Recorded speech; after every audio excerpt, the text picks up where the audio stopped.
In the Grand Hall of International Diplomacy, the air was thick with tension. Delegates from across the globe had gathered, expecting the usual formalities, the customary nods, and polite debates. But today was different. Today, the history of Africa was about to be rewritten in front of the world, not through treaties or speeches, but through the unflinching courage of one man. Pam Bondi, a figure of unwavering confidence and established authority, took the podium. Her eyes scanned the audience, lingering briefly on Captain Ibrahim Traoré, the young and charismatic leader of Burkina Faso. With a commanding voice, she declared, "You need our rules." The statement was loaded with centuries of unspoken assumptions, a belief that the old powers still held sway over the destinies of African nations. To her, it was obvious Africa needed guidance, oversight, a structure imposed by the West to maintain order. But Ibrahim Traoré was not someone who bowed to history or expectation. His eyes burned with intensity as he rose from his seat, his posture resolute and unyielding. The room, once filled with polite murmurs, fell into a stunned silence. And then he spoke, his voice clear, sharp, and defiant. "We write our own laws." The words echoed through the hall, bouncing off the marble walls and reverberating in the minds of every attendee. It wasn't just a retort. It was a declaration of sovereignty, a challenge to a global order that had long assumed dominance over the African continent. Some of the delegates shifted uncomfortably in their seats, unable to mask their surprise, while others watched in awe at the audacity of this young leader. What followed was not just a debate. It was a collision of worlds. One world, anchored in outdated power structures and centuries of assumed authority, and another, vibrant and rising, fueled by unshakable independence and the refusal to be subdued. Bondi, ever composed, tried to regain control. "Our rules are universal," she insisted, her voice carrying the weight of tradition. "Without them, chaos prevails." Traoré leaned forward slightly, his expression calm but unyielding. "Chaos is what you call freedom when you refuse to understand it," he said. His words were more than rhetorical. They were a mirror, reflecting the arrogance of those who had long dictated the fate of others. Africa has its own history, its own wisdom, and its own path. We do not need permission to exist. We do not need approval to govern ourselves. A ripple of murmurs spread through the audience. Cameras clicked, recording every second of this historic confrontation. Analysts in the room whispered to one another, realizing that they were witnessing something extraordinary.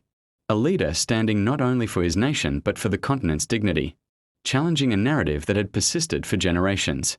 Bondi's tone sharpened. "You underestimate the complexities of international law and the delicate balance of power," she said, attempting to assert authority. But Traoré's response was immediate, cutting through the tension like lightning. "Complexity does not justify subjugation," he replied. "We are capable. We are sovereign. And we will not be told that we are dependent on your rules to survive."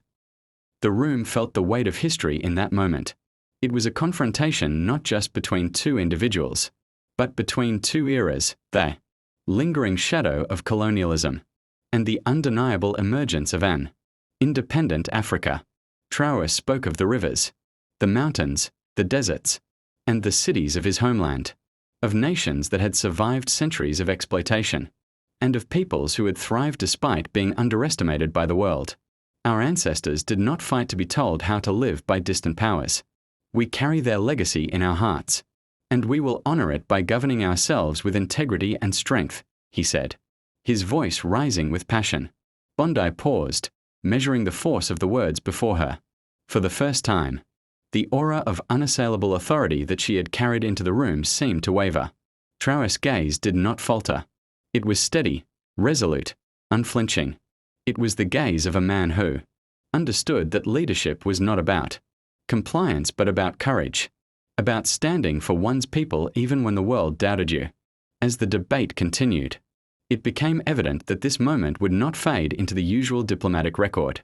Traoré spoke of education, of infrastructure, of trade and diplomacy, all framed through the lens of African agency.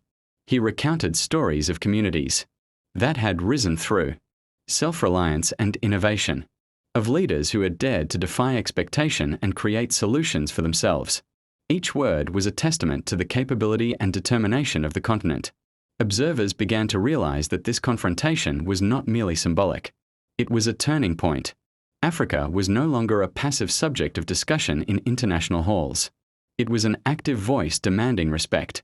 Traoré's declaration, "We write our own laws," resonated far beyond the walls of the room, reaching global audiences, inspiring debates in media, and igniting conversations about sovereignty, dignity, and self-determination. Even as Bondi attempted to counter, her arguments were met with calm but unshakable resolve. Traoré's responses were precise, informed, and imbued with a deep sense of responsibility to his people. The clash was fierce, yet it carried an undercurrent of respect for the power of words, for the weight of leadership, and for the undeniable truth that history's narrative can be challenged, rewritten, and redefined by those courageous enough to speak. By the end of the confrontation, the room had changed. Some delegates, initially skeptical, found themselves reconsidering their assumptions. Some journalists, capturing every reaction, realized they were witnessing history unfold live. And through it all, Traoré stood unwavering, a figure of clarity and conviction, embodying the spirit of a continent refusing to be silenced. As the event concluded, whispers turned into acknowledgement. Africa was no longer just a subject of policy debates. It was a force, articulating its own vision, claiming its own authority, and redefining its place in the world. The shockwaves of Traoré's declaration would be felt for years, challenging old powers and inspiring new generations to believe in the strength of self-determination. In that moment, the world glimpsed a future where Africa was no longer confined to the margins of international discourse. It was a future shaped by courage, intelligence, and an unyielding will. Traoré's words, simple yet profound, had changed the conversation forever. We write our own laws. And as the delegates filed out of the grand hall, the echoes of those words lingered, a reminder that true power does not come from imposing rules on others, but from standing firm in the belief that every nation, every people, has the right to define their own destiny.